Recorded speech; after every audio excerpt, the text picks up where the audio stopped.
마지막으로 시편 110편 보겠습니다. 시편 110편 1절에서 7절 말씀까지 보겠습니다.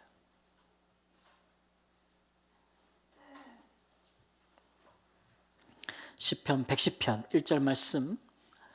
여호와께서 내 주에게 말씀하시기를 내가 내 원수들로 내 발판이 되게 하기까지 너는 내 오른쪽에 앉아 있으라 하셨도다. 주의 권능의 귤을 내 보내시리니 주의 원수들 중에서 다스리소서. 주의 권능의 날에 주의 백성이 거룩한 옷을 입고 즐거이 헌신하니 새벽 이슬 같은 주의 청년들이 주께 나아오는도다. 변하지 아니하시리라. 이르시기를 너는 멜기세덱의 서열을 따라 영원한 제사장이라 하셨도다. 주의 오른쪽에 계신 주께서 그의 노하시는 날에 왕들을 쳐서 깨뜨리실 것이라. 문 나라를 심판하여 시체로 가득하게 하시고 여러 나라의 머리를 쳐서 깨뜨리시며 길가의 시냇물을 마심으로 그의 머리를 드시리로다. 아멘. 메시아 시편을 살펴보는 마지막 날입니다. 시편의 많은 메시아 시편들을 우리가 많은 부분으로 또는 적은 부분으로 찾아볼 수 있지만 사실 다윗이 메시아를 바라봤다고 하는 것에 의해서 그런 면에서 정말 메시아 시편의 정수다라고 할 수 있는 것이 바로 110편입니다. 여기에는 다윗의 인생을 논하면서 간접적으로 메시아를 바라볼 무슨 이중적인 예언의 성취다 이렇게 바라볼 게 없어요. 여기는 처음부터 다윗이 여호와 하나님의 오른편 보좌에 앉아 계신 주님을 보았다라고 했습니다. 그렇게 시작이 되니까 참 다윗은 참 복받은 사람 같아요. 그죠? 하나님 우편에 앉아 계신 예수 그리스도를 그가 미리 보지 않았습니까? 얼마나 대단한 환상이며 얼마나 대단한 이끌림이고 얼마나 충만한 은혜입니까? 모세조차도 그 위대한 모세조차도 하나님을 보기를 원하였을 때 그가 본 것은 하나님의 앞모습, 뒷모습, 옆모습 뒷모습만 봤다 그랬잖아요. 하나님의 영광만 보았다 그랬어요. 그런데 다윗은 여호와 하나님 보좌의 앞에 끌려가서 그 옆에 계신 자기의 주 오실 메시아를 같이 바라봤다 그랬어요. 오늘 말씀해 보니까 그게 얼마나 환상적이고 놀라웠던지 저절로 기도가 터져 나오는데 하나님 시온에서부터 주의 권능의 규로 다스리소서 기도하고 있는 거예요. 지금 왕이 누구예요? 시온에서 다스리고 있는 왕이 누구예요? 자기 자신이잖아요. 자기가 왕임에도 불구하고 자기 위에 계신 정말 왕을 보았을 때 자기 왕관을 내려놓는 거죠. 이건 내가 다스리는 게 아니라는 거죠. 내가 다스릴 일이 아니라는 거죠. 정말 왕이신 메시아가 다스리는 것을 다스려야 된다고 기도가 터져 나오는 거예요. 찬송이 터져 나오는 거예요. 이거 얼마나 아름답습니까? 우리가 살면서 하나님 주님이 다스리십시오. 주님이 개입해 주십시오. 주님이 통치하셔야 됩니다. 라고 할 때에 그 심정이 조금 그런 심정을 가지고 기도하는 사람이라면 조금 이해할 수 있을 것 같아요. 이스라엘 역사에 있어서 다윗 왕은 정말 그 영어로 말하면 아이디얼 킹입니다. 아주 이상적인 왕이에요. 이스라엘 역사에서 다윗 같은 왕이 없었습니다. 그와 같이 하나님을 사모하고 또 이스라엘 백성들을 공의롭게 율법에 따라 통치하려고 했던 왕이 없어요. 항상 하나님 앞에서 그는 잘할 때나 혹은 범죄했을 때라도 정직히 행하였다 그랬잖아요. 여러분 권세를 가진 사람은 정직할 수가 없습니다. 정직해서는 정치를 할 수가 없어요. 그죠? 자기의 허물된 거나 죄는 어떻게 해서든지 피하고 감추고 숨겨야지. 이게 약점이 되니까 우리가 세상 통치자들을 통해서 보지 않습니까? 뻔히 국민들이 다 보고 있는데도 말 한마디로 가릴 수 있다고 생각하는 게 너무 웃겨요. 그죠? 근데 그런 일들을 서슴지 않지 않습니까? 그래서 다 이렇게 일종의 서로 알고 치는 뭐라고요? 코스톱 같은 느낌이 있어. 고스톱 안 쳐보셨어요? 저는 선교지에서 엄청 쳤는데 할 일이 없어서. 짜고 치는 고스톱이라는 그 말이 맞네. 다 안단 말이에요. 정치라는 게 그렇다는 거를. 근데 다윗은 항상 정직한 길로 행했다 그랬어요. 그러니까 자기가 하나님 앞에 범죄하는 것을 드러냈을 때 하나님이 어떻게 했어요? 그런 적 없어. 그러면서 그것을 공개적으로 고발하는 선지자를 가다가 죽였나요? 아니지 않습니까? 시인하고 자백하고 죄에 대한 벌을 하나님께 받고 그런 게 멋있다고 이제 그러는 거예요. 그렇지 않기 때문에 문제는 더 커지고 더 곪고 더 대를 이어갈수록 고통스러워지는 거거든요. 죄들은 어느 하나의 죄를 감추기 위해서 더 큰 죄를 질 수밖에 없어요. 여러분, 하나의 죄를 덮는 죄는 더 큰 죄입니다. 다윗이 처음 간음하였을 때의 죄는 간음죄잖아요. 간음죄를 덮기 위해서 무슨 죄를 졌어요? 살인죄를 지지 않았습니까? 더 큰 걸로 감출 수밖에 없거든요. 죄는 그러한 족성이 있어요. 그러니까 우리가 하나님의 백성으로 살 때 죄에 대해서 우리는 정직한 게 좋아요. 그런 면에서 우리가 공과를 따졌을 때 다윗 같은 왕이 없었다. 완전하지는 않았지만 그러나 그나마 이상적이었다는 거예요. 만약 그 후대의 왕들이 다윗처럼 자기들이 범죄했을 때 하나님이 선지자들을 보내서 그들을 책망했을 때 받아들이며 다시 제자리로 돌아왔더라면 얼마나 좋았을까요? 그렇지 않았기 때문에 결국 이스라엘이 멸망하게 된 것이 아니겠습니까? 다윗은 자기가 왕으로서 통치하면서도 자기의 부족함과 허물을 충분히 알았을 거예요. 인식했을 거예요. 그렇죠? 그러니까 그가 하나님 앞에 얼마나 기도했겠어요. 여러분 시편해 보세요. 주가 다스려 달라고, 주님이 다스려 달라고 그가 얼마나 많은 시편에서 기도하고 있습니까? 저는 오늘 110편 말씀이 그 기도에 대한 응답으로 하나님이 주신 것이라고 생각합니다. 하나님 보여주신 거예요. 이런 거죠. 그럴 날이 올 것이다. 허물과 약함이 많은 인간이 아니라 하나님의 아들 메시아가 통치하시는 영원한 왕으로 통치하시는 날이 올 것이다. 보여주신 거예요. 다윗에게 위로가 됐겠어요? 안 됐겠어요? 그걸 보면서 위로가 됐겠어요? 안 됐겠어요? 그러니까 막 주님이 다스려 달라고 펄펄 뛰는 거예요. 지금 펄펄 뛰고 있는 거 아닙니까? 그런 것 다윗은 더구나 그것을 미리 내다본 거예요.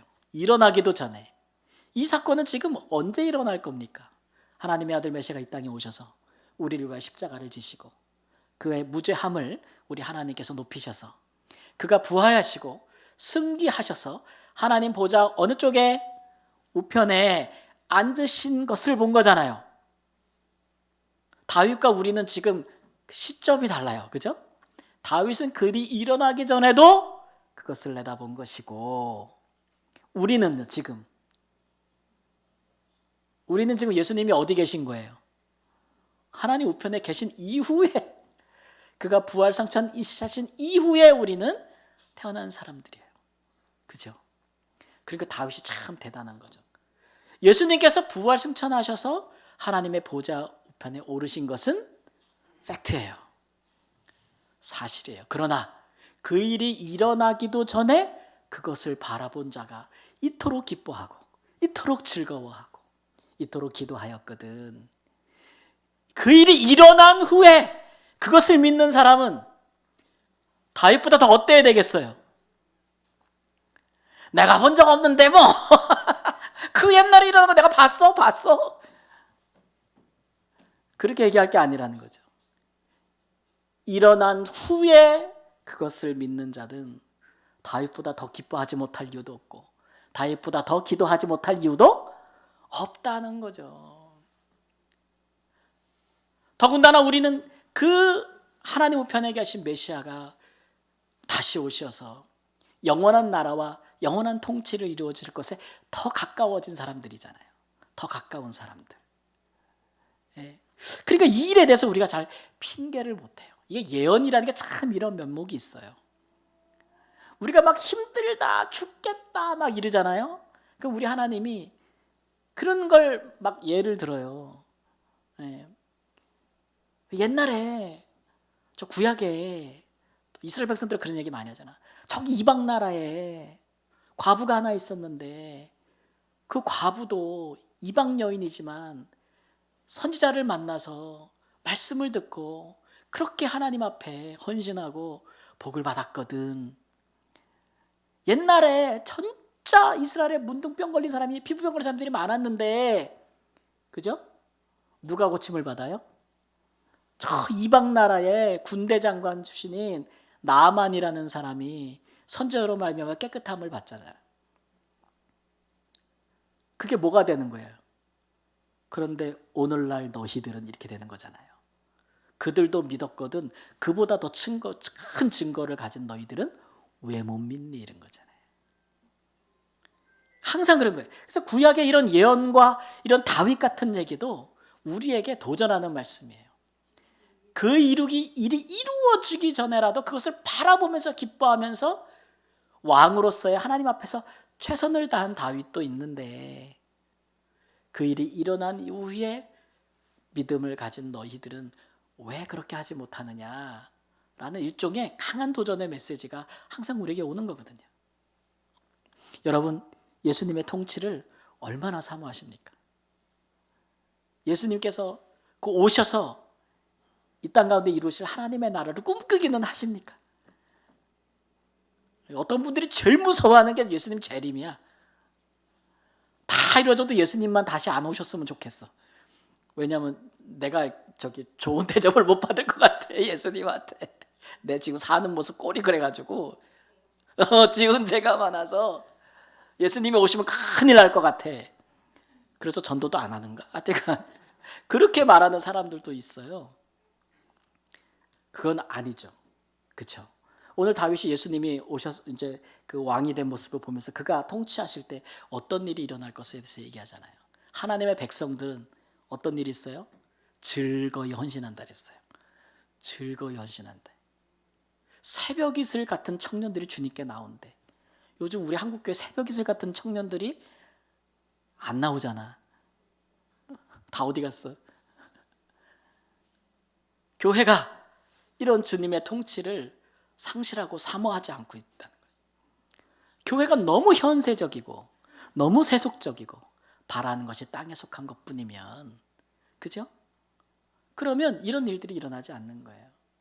여러분은 우리나라에도 지금 다시 대통령 선거하고 있는데 누가 뽑히든 전에 누가 우리나라 통치자였든 그로 인하여 여러분 만족할 수 있겠어요? 만족할 수 있겠어요? 다윗과 같은 사람이 온들 메시아의 통치만 하겠냐고요. 기대하지 마세요. 위하여 기도는 하세요. 뭘 기대해요? 뭘 기대? 그 정도나 하면 다행이지라고 생각할 뿐이지. 그렇죠? 위하여 기도는 해주세요. 그래 우리가 고요하고 평안하게 생활할 수 있으니까. 그렇지만 사람에게 기대를 걸지 마세요. 소망을 걸지 마세요. 상처만 받아. 우리의 소망은 누구에게 향한 거예요? 예수 그리스도, 높아지신 예수 그리스도, 그의 통치와 그가 이루실 나라와 거기에만 우리의 소망이 있다는 것을 우리의 생애 동안에 깨닫는 거예요. 깨닫는 거. 그게 믿음의 여정이라고 할 수가 있겠습니다. 오늘 말씀해 보니까 그는 멜기사덱의 반차를 쫓은 영원한 제사장이라 했어요. 원래 제사장은 누구의 자손들입니까? 아론의 제사장, 모세의 형인 아론의 제사장, 그 후손들이 대대로 제사장직을 이어서 했지 않았어요? 근데 예수님은 그 후손 중에서 오지 않았기 때문에 예수님을 제사장이라고 부를 수 있을까? 대제사장이라고 부를 수가 있을까? 그렇죠? 그런 의문이 생기잖아요. 그 신약 성경에서 히브리서 기자는 예수님은 아론의 반차를 따라서 온 대제사장은 아니다 그랬어요. 예수님 당시에는 대제사장직을 돈으로 주고 팔고 막 그랬어요. 네, 그러니 뭐 무슨 정통성이 있겠어요, 그죠? 네. 더군다나 아론의 후손, 사람을 구별하여 제사장으로 삼으신 일을 여러분 보세요. 그게 뭐 그 사람이 다른 사람보다 더 거룩해서 그런 거예요? 더 거룩해서? 그래서 막 더 존귀해가지고 막 아주 뭐 구별된 옷을 입혀놓고 신분과 지위를 주고 그럴만하기 때문에 그런 대제사장직을 세운 게 아니란 말이에요. 아론의 제사장들이 한 짓들을 보세요. 아론이 한 짓을 보세요. 금송아지 만들어가지고 이스라엘 백성들과 함께 그 앞에서 뛰고 추고 마시고 애굽에서 하던 짓 하잖아요. 그런 사람이 무슨 거룩한 제사장이 될 수 있어요. 그러나 하나님이 그를 성결하게 하고 짐승의 피로 옷을 입히고 안수하고 깨끗하게 하는 의식을 만들어서 대제사장이라 일컬어 주면서 진정한 대제사장을 바라보게 하는 거예요. 야, 참. 근데 우리 예수님은 멜기세덱 반차를 쫓아다 그랬어. 멜기세덱은 언제 등장합니까? 아브라함 때 등장하지 않습니까? 아브라함이 소돔과 고모라와 전쟁을 해가지고 이겨가지고 그 조카 롯을 구해서 돌아올 때 갑자기 등장하는 사람이 있는 거예요. 원래 성경에 없던 사람인데 이 사람은 살렘 왕이로 평화의 왕이고 지극히 높으신 하나님의 제사장이라고 일컬음 받고 있어요. 갑자기 나타나요. 뿅 하고 나타나가지고 아브라함이 그에게 10의 1조를 바치고 그 멜기세덱이 그에게 뭐예요? 축복한단 말이에요. 그리고는 그 뒤에 또 나와요, 안 나와요, 이 사람? 안 나와요. 그럼 시기적으로 봤을 때 멜기세덱 대제사장이 먼저예요? 아론 대제사장이 먼저예요? 멜기세덱이 먼저죠. 아브라함이 먼저예요? 모세와 이스라엘 백성 그 후손이 먼저예요? 아브라함이 먼저죠. 모든 믿는 자들의 조상이 되는 사람들은 아브라함으로 인하여 믿음으로 다 복을 받은 거죠. 그 아브라함을 축복한 멜기세덱, 그분이 메시아예요. 구약에 나타난 메시아. 히브리서 기자는 그렇게 얘기를 하고 있는 거예요. 그 대제사장은 영원하고 아론의 대제사장 같지 않다 이거예요.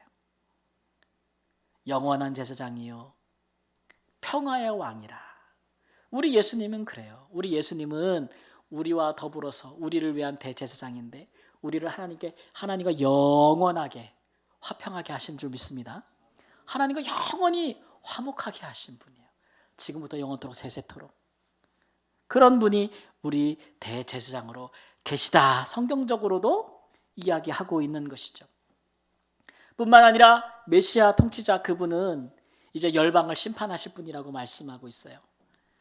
하나님의 통치를 거부하는 얼마나 많은 세속적인 왕들이 있습니까? 여러분 지금도 얼마나 많은 하나님의 뜻대로 통치하지 않는 그런 지도자들이 많습니까? 각 나라와 민족에. 우리 주님 오실 때 그 사람들 다 어떻게 돼요? 오늘 말씀해 보니까 머리를 깨놓는데 아이고 무시해라. 그들의 권세와 권력이 다 무너질 거란 얘기예요. 지금은 예수님이 용납하고 있는 거예요. 그가 뜻하시는 때까지 뜻하시는 일이 있어서 우리 하나님은 바로도 사용하시는 분이고 그죠? 고레스 왕도 사용하시는 분이잖아요. 주님 오실 때까지 사용하시고 그냥 둘 뿐이지 우리 주님의 권세가 그들보다 못한 것은 아니란 말이에요. 그러나 그가 이제 오실 때는 다 정리하는 거예요. 뿐만 아니라 또한 공중권세 잡은 자 사단 머리 다 멸하시고 하나님께서 완전한 통치를 이루시는 줄을 믿습니다. 그것을 바라보니 그때에는 하나님의 백성들이 기쁘고 즐겁게 헌신한다는 거죠. 주의 나라에 기쁘게. 여러분 생각해 보세요. 이런 왕이 그의 나라에서 그의 민족과 백성들을 위해서 공의로 통치하고 모든 백성들을 평화롭게 만들어주면서 그 백성들을 위협하는 세력들을 다 대적들을 물리쳐주고 백성들로 하여금 기쁘고 즐겁게 살게 해주는 지금의 한 나라의 지도자가 있다면 좋겠어요, 안 좋겠어요? 우와, 우리나라에도 그런 왕이 있었으면, 우리 대통령이 있었으면 좋겠어요, 그죠? 저 이북에도 좀 그런 일이 있었으면 좋겠고 정말 좋겠잖아요. 이런 왕이 현실적으로 나타난다고 생각해 보세요. 얼마나 좋겠어요. 얼마나 좋겠어요. 그러면 국민들이 그 사람을 다 어떻게 하겠어요? 따르고 지지하고 여론조사 할 필요도 없어. 맨날 지네가 원하는 대로 하는 걸 뭘 할 필요도 없지. 즐거이 기쁘게 한다는 거 아니겠어요? 그런 왕이 오실 때가 있는 줄 믿습니다. 이게 예수님. 아이고 그때는 아직은 아닌데 그럼 그때까지 우리 뭐 어떻게 살라는 거냐? 어떻게 살라는 거냐 그런 거죠. 어떻게 살라? 여러분 어떻게 살았으면 좋겠어요. 예수님이 다시 오실 날을 기대하고 그 통치를 사모하는 사람들은 이 땅에서 또 어떻게 살면 좋겠습니까? 예수님께서 여러 비유로 말씀하셨어요. 어떤 비유냐면 주인의 부재 상태. 주인이 타국에 갔어. 언제 올지 몰라. 그죠? 근데 반드시 뭐 한다는 거예요? 온다는 거예요. 반드시 온다는. 맡기고 간 거죠. 맡기고 간 건데. 반드시 온다는 거예요.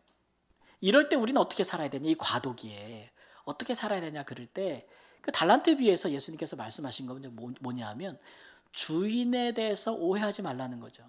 한 달란트 받은 사람은 뭐라고 얘기했냐면 우리 주인은 엄한 사람이라서, 그죠? 엄한 사람이라서 심지 않은 데서 거두고 해치지 않은 데서 모으지 않겠는가 이렇게 생각한 거예요. 그러니까 이게 무슨 얘기냐면 자기는 여기에 있지도 않으면서 우리한테 자기 거 맡기고 우리 보고 열심히 일하래. 그게 싫은 거예요. 그게 싫은 거예요. 내가 왜 주인의 소유를 가지고 주인을 위해서 일을 해야 돼? 주인도 여기 없는데. 이런 거잖아요. 그런 마음 가지면 주인이 왔을 때 뭐라 그러겠어요? 주인은 그런 마음은 아니지만 주인이 자기의 것을 종들에게 맡겨준 것은 이놈의 새끼들 일 시켜 먹어서 내 돈이나 불리잖아 없는 동안에 이런 마음이 아니었다는 거죠. 자기의 것을 기쁘게 종들에게 줘서 종들이 열심히 하면 그것이 그들의 것이 되게 하고 더 주시려고 한다는 거, 그런 마음이었잖아요. 근데 그런 주인의 마음을 하나도 이해를 하지 않고 아무것도 하지 않은 주인이 없다는 것 때문에 그런 사람들을 향해서 네가 나를 그렇게 생각했다면 그렇게라도 했어야지. 네가 나를 엄한 사람이라고 생각했다면 그거 놀리지 말고 어디에 맡겨서 이자나 원금이라도 받게 했어야지. 요놈아. 너는 네가 나에 대해서 생각하는 것만큼도 하지 않았다는 거예요. 잘 이해하셔야 돼요. 예. 그래서 그를 책망하시지 않습니까? 우리 주님은 다시 오실 것이나 이제 과도기예요. 그럼 우리 어떻게 해야 돼요? 예. 주인이 정확히 말하면 주인의식은 아니고 청지기의식. 예. 주인이 오시는 것과 마찬가지로 주인이 계시는 것과 마찬가지로 여기고, 그죠? 해야 된다는 거죠. 살아야 된다는 거죠. 예. 그것이 이제 우리에게 굉장히 중요한 부르심이 되는 겁니다. 부르심. 여러분 우리 그만 갖고 사모하시기 바랍니다. 예. 그러니까 우리가 주님의 나라를 이루어 주소서, 주님 뜻이 이루어져서라고 기도하는 것이 굉장히 중요해요. 그런 기도를 자꾸 드리면 마음에 주님의 통치를 가득 충만하게 품게 되고 주님이 오실 날이 아직 남아있지만 우리 마음으로부터 우리의 삶까지 주님의 통치가 현재 우리에게 이루어지고 있는 거예요. 이 땅에서부터 이루어지고 있고 주님이 이루셨던 일도 우리도 이루어가게 되는 줄을 믿습니다. 그래서 확신하면 확신할수록 우리가 이 땅에서도 기쁨으로 헌신할 수 있는 복된 은혜가 있기를 우리 주 예수님의 이름으로 축원합니다. 아멘.